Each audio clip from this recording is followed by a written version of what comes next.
Di sini dimasukkan spesimen adalah objek yang diteliti.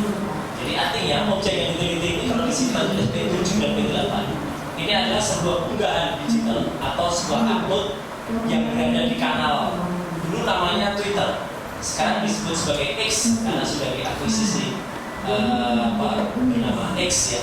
Dan kemudian ini diupload atau diunggah pada tanggal 1 April tahun 2025 pada jam 2:37 siang hari oleh seseorang yang ada namanya di sini bernama Dian Sandi Utama. Nama akunnya @Dian_Sandi kemudian U. Dan dia menuliskan di sini, saya baca, tidak ada yang saya tambahin, tidak ada yang saya kurangi. Buat yang ributin fotokopi ijazah Pak Jokowi yang saya upload pada UTAS, biar kalian tenang lebarannya, ini saya upload yang asli. Izin majelis, sebelum ini saya sudah meneliti apa yang diposting atau apa yang dibuat oleh biasa. Dia menulis UTAS. UTAS itu artinya penjelasan. Jadi dia menceritakan tentang fotokopi ijazah. Fotokopi sebuah ijazah yang diramaikan oleh masyarakat. Dan kemudian waktu itu dia cerita panjang lebar, dia mendapatkan dari sumber yang penting. Dia sebutkan dia janji dia pada UTAS itu. Kemudian dia upload ini gambarnya.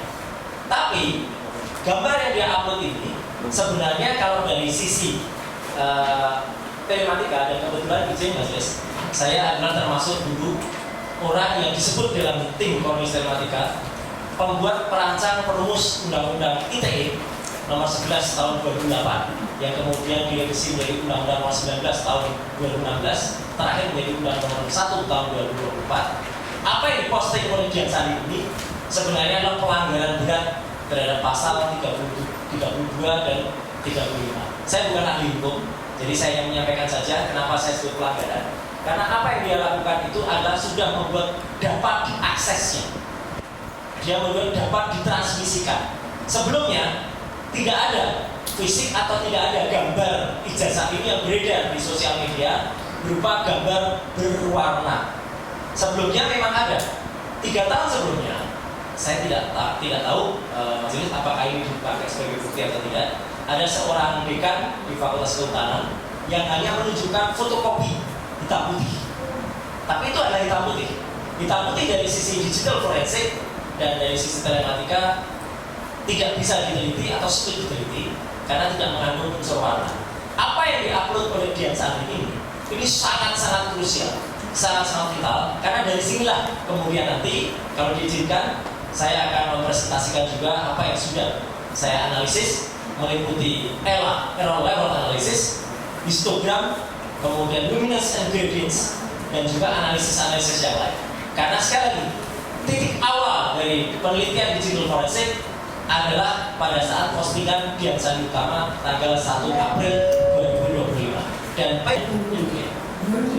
sekaligus penegasan pasal 32 dan 35. Ini saya buat khusus untuk 18 Februari 2025. Itu nama saya di situ.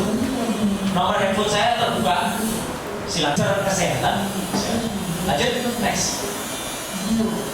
Izin, terus nggak apa-apa. Nah, jadi saya meneliti ini awalnya adalah sudah lama, semenjak tahun 2013, ketika pada hari Jumat tanggal 28 Juni di sebuah kampus Universitas Islam Indonesia di Jogja ada sebuah statement yang sangat menarik karena yang bersangkutan kali ini yang bernama Joko Widodo mengaku memutas kehutanan yang total jumlah SKS-nya 160 tidak akan cukup 5 tahun.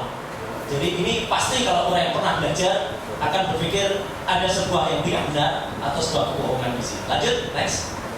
Dan ini akan diteruskan oleh saya sedikit, ini saya bukan ahlinya, tapi saya menyampaikan saja ketika pasal 32 dan 35 yang ikut saya susun dalam Undang-Undang Informasi dan Transaksi Elektronik itu berbunyi 32, 35 adalah seperti tersebut di atas. Ini menunjukkan kalau orang yang mengunggah setelah elektronik pertama kali membuat dapat diaksesnya itu adalah bisa dikenakan pasal 32 dan pasal 35 kalau dia mengatakan itu asli atau seolah-olah asli.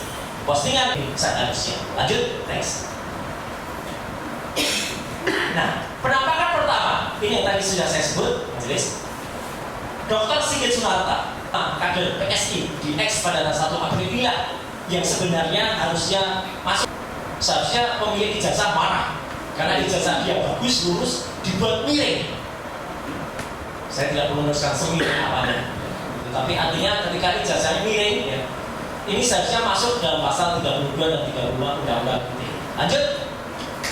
Penampakan berikutnya adalah kemudian ketika ada salah seorang pendukung dari yang bersangkutan berusaha meluruskan ijazah. Ini kan miring. Pinggiran miring itu ditarik, diluruskan, sehingga logo di tengahnya menjadi, maaf, kalau orang dioperasi bibirnya perot, logonya jadi perot ini, majelis.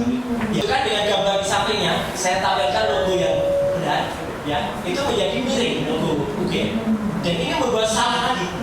Jadi artinya logo UGM yang sudah bagus diciptakan oleh FJK Tamsi, izin, silakan, majelis. Ini supaya jelas. Tidak ada, ini watermark, majelis. Jelas betul, kecil-kecil watermark, jelas betul. Tidak ada watermark, tidak ada emboss sama sekali. Padahal ini kopi, sama-sama kopi. Ini kopi dari mana? Tapi yang jelas ini lintasan stempel ada jelas.